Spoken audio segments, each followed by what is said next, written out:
Our next question then is asking about the Anglo-Irish Agreement and whether this was a major development in the road to peace in Northern Ireland and leads to the Good Friday Agreement in the late 90s, or was it kind of a setback for unionists? Well, in some ways it was kind of both. The unionists were not very happy about this at all. Ian Paisley famously very much going to accuse Thatcher of betraying the unionist cause. But what exactly was the Anglo-Irish Agreement? Well, ultimately it kind of did what was already happening.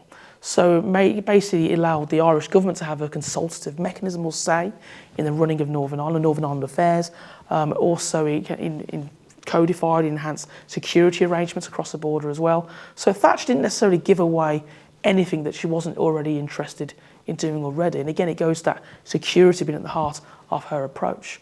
But the big story in some ways, Anglo-Irish Agreement, is in the American case where Ronald Reagan he actually writes in his diary after the signing of the Anglo-Irish Agreement that peace has now been brought to Northern Ireland. He thinks it's solved it. He thinks the troubles are now over.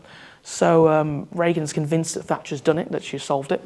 And actually the day before he goes off to meet Gorbachev for the very first time, there's a big meeting and a big press conference with Reagan and lots of big leading figures in American politics. And this is when they deliver on Jimmy Carter's promise in 1977 to essentially offer money to help the regeneration of Northern Ireland if there can be some real process and real political process and some real improvements on the ground in Northern Ireland. So this is seen as a big deal in the United States as to what is happening, even if it seems to be very, very controversial amongst some groups over here. But also in the Anglo-Irish Agreement as well, Thatcher famously issues reporters saying, oh, the Americans made me do it. Now, there may be a kernel of truth in that maybe, but I don't really think Thatcher was made to do anything really that she didn't really want to do, especially the further along she got in her premiership. So I think this comes from the idea that Reagan kind of put pressure on Margaret Thatcher to be positive and reasonable following her reaction to the New Ireland Forum.